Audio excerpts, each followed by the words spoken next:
நம்ம Ashwin sweets and snacks export பண்றதுக்கு 7373041434 மற்றும் www.ashwinsweets.com கான்டாக்ட் பண்ணுங்க.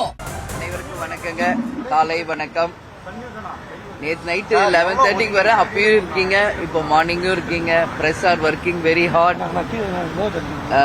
இன்னைக்கு தூத்துக்குடியில் எங்களுடைய 4ஆம் கட்ட பயணம் நான் பிரச்சாரம் ஆரம்பிக்கிறோம்.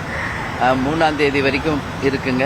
ஸோ அதுக்காக இப்போ தூத்துக்குடி போகிறேங்க. கன்னியாகுமரியிலேருந்து விருதுநகர் வரைக்கும் எங்களுடைய டெய்லி பயணம் இருக்குது. ஸோ முடித்து 3ஆம் தேதி வருகிறோம். வேற எதுவும் நீங்கள் கேட்கணும்னா ஆண்ட கட்சி ஆளும் கட்சி 2 கட்சியுமே கூட்டணி 90% முடிவு பண்ணிட்டாங்க. வழக்கமான தேமுதிக இன்னும் கூட்டணிக்கான எதிர்பார்ப்போட மக்கள் எதிர்பார்த்துருக்காங்க.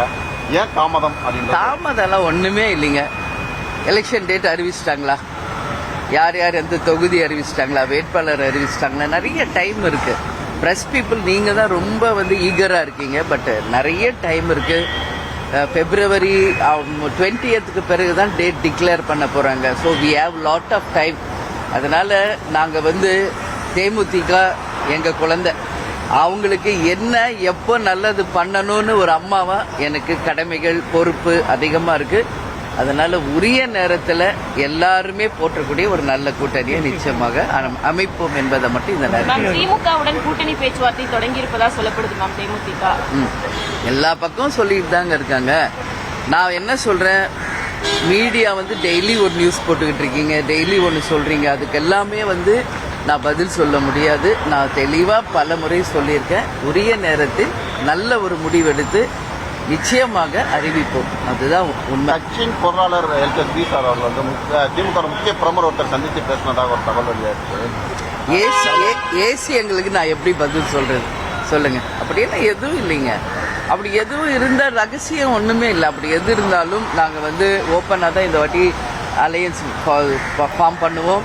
நான் ஏற்கனவே தலைமை அலுவலகத்தில் உங்ககிட்ட நிறைய வாட்டி சொல்லியிருக்கேன். அப்படி ஏதாவது கன்ஃபார்ம் பண்ணால் முதல்ல அழைச்சி நாங்கள் அறிவிக்க போகிறது ப்ரெஸ் பீப்புள் ஆகிய உங்களுக்கு தான். ஏன்னா நீங்கள் தான் ரொம்ப ரொம்ப எல்லா இடத்துலையும் அதை பற்றி நைட் அண்ட் டே கேட்குறீங்க. ஸோ என்னோட கடமையை அது நான் நினைக்கிறேன். ஒன்ஸ் கன்ஃபார்ம் ஆயிட்டா உறுதியா உங்களை அழைச்சி தலைமை கூட்டணியில் தேமுதிக இடம் பெறல அப்படின்னு நம்ம எடுத்துக்கலாமா மேம்? ஏன்னா பொதுக்கூட்டத்தில் கூட்டணி கட்சிகள்லாம் நேற்று கலந்துக்கிட்டாங்க. அதுவும் ஃபைனலைஸ் ஆகல. அது ஃபைனலைஸ் ஆகல இன்னும். என்டிஏ அலையன்ஸ் கன்ஃபார்ம் ஆயிடுச்சு இதுதான் அப்படின்னு கிடையாது. இன்னும் பல கட்சிகள் அங்கே சேர்றதாங்க இருக்கு, பேச்சுவார்த்தை இருக்கிறதா சொல்றாங்க. எதுவுமே இங்க ஃபைனலைஸ் ஆகல, அதான் உண்மை. அதனால எனி டைம் எது வேணாலும் மாறலாம், யார் வேணாலும் எந்த கூட்டணி வேணாலும் அமைக்கலாம். ஆனால் தேமுதிகவை பொறுத்த வரைக்கும் நிச்சயமாக தமிழ்நாட்டு மக்களுக்கு நல்லது நடக்கின்ற வகையில் ஒரு தெளிவான சிந்தனையோட நல்ல முடிவாக நாங்கள் எடுப்போம். தமிழ்நாட்டில் ஆட்சி மாற்றக்கான கவுண்டர் தொடங்கிருச்சுன்னு பிரதமர் மோடி அவர் சொல்லியிருக்காரு. எப்படி இருந்தாலும் ஆட்சி நிச்சயமா எலெக்ஷனுக்கு அப்புறம் ஒரு ஆட்சி வரதான் போகுது. அது நல்ல ஆட்சியாக மக்களுக்கு நல்லது நடக்கணும். அட்லீஸ்ட் இந்த 2026 அப்படிங்கறது எங்களோட கோரிக்கையும். எனவே நல்லதே நடக்கும், எல்லாருக்கும் நல்லது நடக்கும் என்று மட்டும் சொல்றேன். Okay, thank you. நம்ம Ashwin sweets and snacks export பண்றதுக்கு 7373041434 மற்றும் www.ashwinsweets.com கான்டாக்ட் பண்ணுங்க.